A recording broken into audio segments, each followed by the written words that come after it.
And welcome back. This is part 2, and in this section we're talking to Bobby Singh about sales, but more importantly consultative selling, and indeed the sales process itself. In the business world, the most common form of selling or sales in the training and development of an individual, there's account management as well. And there is a difference, isn't it, between what is sales and account management? Yeah. So I think, we talked about the consultative selling approach where you're not necessarily a salesperson. I think you're more an advisor, a consultant, maybe an expert. So I think it's good to position yourself like that. And I think the key account management is the stuff after you made that sale.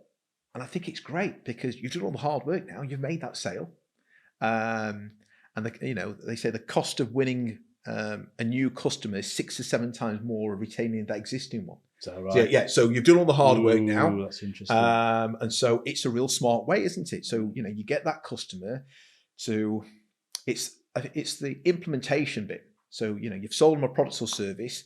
How do you make sure that when they don't have that buyer's remorse? Do I regret buying from Bobby or buying that product or service? So it's about, hand holding, making sure that it's successfully implemented. They feel good about it. They feel that they made the right decision. Because they will come back, they will buy more. They'll say, "What else do you do?" And they act as advocates as well. And that's the real powerful thing. They will tell their network about the good job that you did and the product and service. And so, in effect, you've got this marketing department doing lots of stuff for you and promoting what you do. And I think the last bit around the key account management bit is around a bit of a kind of partnership relationship. So I've developed some amazing products through the work that I've done with existing customers because they said, we've got a particular need, and we sat down, we've created a bit of a design group between us and the customer, and we've put some really good stuff together. And so, when you've got those kind of relationships, it's really powerful. The customer is very honest in what their wants and needs are. They'll tell you if they like it, they'll tell you if they don't like it. You can be a bit more innovative. You can maybe try things you wouldn't try because you've got a customer that's receptive to that. Is the customer always right? Is the customer always right? Not always. I think the best example is what a customer wants and what they need may not always be the same thing. So, but a customer doesn't want you to tell them that they are not right.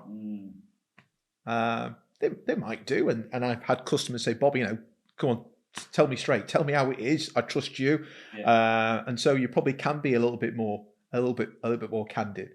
So I think what we have to do is help the customer to come to that conclusion themselves. Which is really powerful, because this is a bit cheesy. I like cheesy. Okay, I like cheesy. So if a salesperson says it, it's sold. If the customer says it for themselves, it's gold. So so if they actually talk about your product or talk about your service, how it's going to help them, they've sold it to themselves. That's far more powerful. So yeah, I once had someone. He was an old school salesman. He was a salesman. He was old school, and he said something to me at the time. I thought, what an incredibly arrogant thing to say. But as I've sort of moved through life, I've gone on to think, actually, like that, I've perhaps dealt him quite harshly. He said that nothing in this world happens until a salesperson has got involved. And I thought, that's terrible. But as I've thought about it, I thought, we're not just selling, because he was talking about not just products. He was talking about an idea, for example, or a political, trying to persuade someone in a parliament, for example. They still use the sales tactic. It is not the art of persuasion, say. It's persuading someone round to your point of view that what you've got is what they need. So I think actually that's quite an insightful thing for him to say. And even if it was a bit old school and he had the negative sides of what salespeople have, I thought that was quite a powerful thing to say. Yeah. No, we all have to get people to think or do what we want from time to time. Whether it's an idea or a product or service. Kids are fantastic at it. Aren't they? Because they demonstrate all the fantastic qualities of the salesman. They're relentless. They don't take no for an answer. They ask why. So yeah, I think the art of persuasion is really important. but we're all persuaded by something a little bit different. Mm. On the risk of quoting Aristotle, Cheese and Aristotle in the same day. I know, But but there's the idea around, some people are influenced by logic, so logos.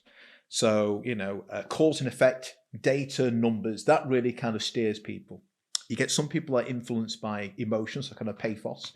So evoking people's senses, these kind of exciting and superlatives, tapping into people's hearts and minds, pulling those heartstrings a little bit. And then you get some people that are influenced by kind of ethos, so the credibility of the person standing in front of them. Do they know this stuff? Are they credible? Are they knowledgeable? Are they speaking with conviction? Do I have confidence in them? So you can see, I think everyone's influenced by something slightly different. But you're right. I think we all do have to sell at some point. I think it was true. We want someone to come around to our point of view. Not necessarily I want to sell them a widget, but perhaps want them to tell them, I want to persuade them that what I'm doing or saying is something that they want or need, and it's interesting. But there's lots of apathy. It's easy not to change, isn't it? Mm. We are risk averse as a nature, aren't we? Yeah. People sometimes would prefer to deal with an old problem than a new solution. So there is. There's lots of reasons that I've worked in some organisations that wasn't particularly receptive to change. I heard things like, if it's not broke, it doesn't need to be fixed. Okay. You can't teach an old dog new tricks. Don't rock the boat, Bobby. Some really horrible sayings there, isn't there? Yeah. Yeah. And this is how we do things around here. Oh, that's lovely. Okay. That's always nice to hear. Yeah.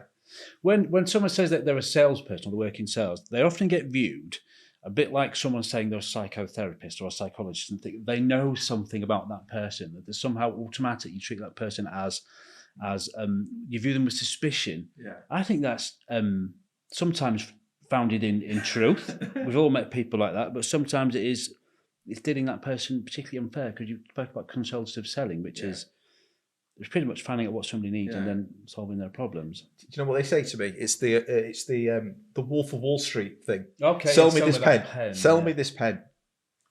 It's shocking. It's a shocking thing. It is true, and I think we do need ethical salespeople. Because we've probably all experienced it. We probably still do, where someone will tell you any old blarney in order to make the sale. And the trick is, from a customer's point of view, is to see through that and to see it and to find the truth. So what tips would you give someone who perhaps feels like they're being sold to?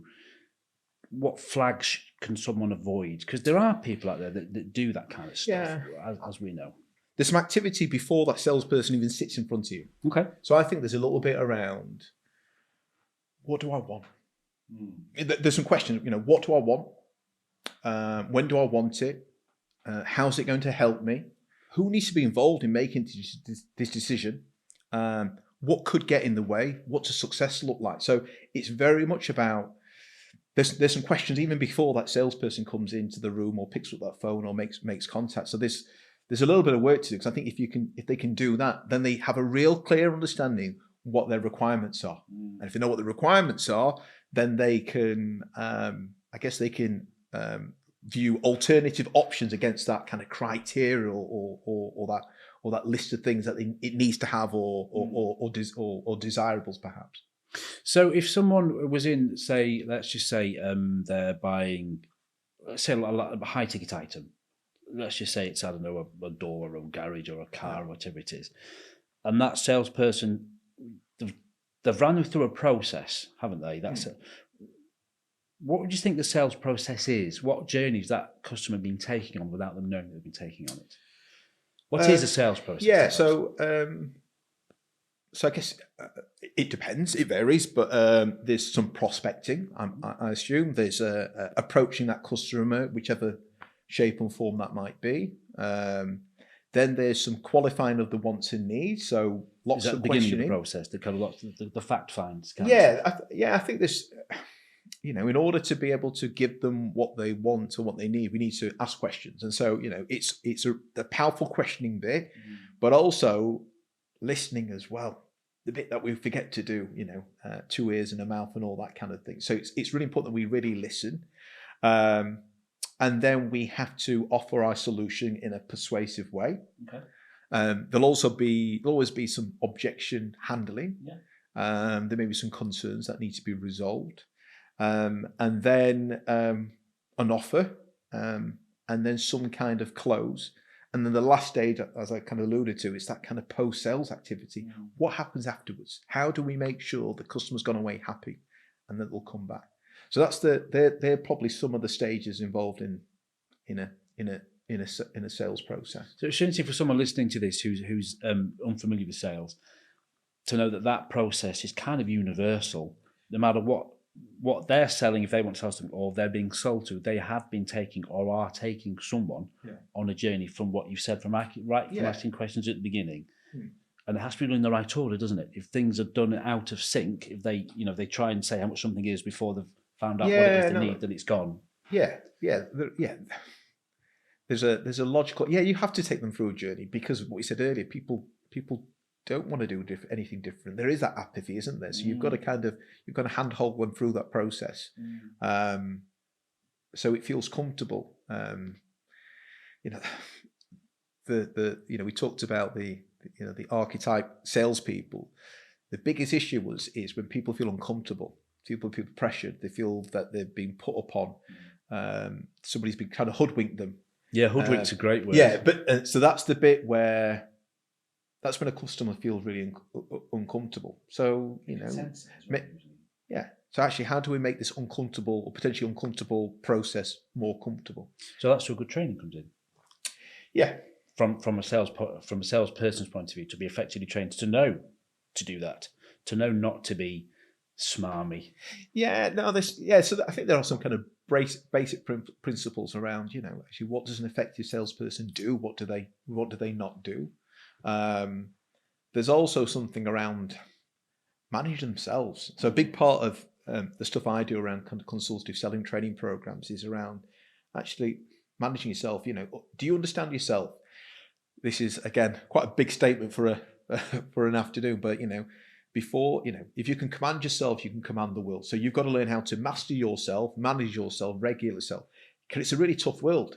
You get lots of kind of heartbreak and lots of kicks and knockbacks, and so you do have to develop that resilience. So a big part of what I try and do is understand yourself, be self-aware, understand that emotional intelligence, the impact that you're having on other people. And actually, how do you manage and regulate yourself? Because, it's not always going to go to plan. How do you kind of make sure you dust yourself off and have another go? Because I think there's lots of kind of setbacks. I've read an interesting piece around, they said that 50% of salespeople quit after the first call. I think 25% quit after the second call. A further 15% or so quit after the third call, and 5% after the fourth. Right. So about 95% of people quit after the fourth call, but 60% of sales are made after that fourth call. That's fascinating. So it's about keeping on. So there's that whole managing, regulating yourself piece. It's that internal resilience, isn't it? It's being able to handle rejection. Would you say, and how someone who works in that kind of sometimes high pressure environment, it's success or failure instantly, isn't it? How they handle that kind of but it's rejection. also about, but it's not about taking things personal, because it might not be a yes today, but it could be a yes tomorrow. So it's about saying, okay, Adrian's not interested today, but that's all right. There may be a point when Adrian is interested, and so to kind of maintain that relationship. And maybe that's where this key account management comes in. It's where you that gentle tap on the shoulder. Hey, I'm here. If you need anything, I'm still here. And how's it going? Anything change? So it's that gentle tap on the shoulder.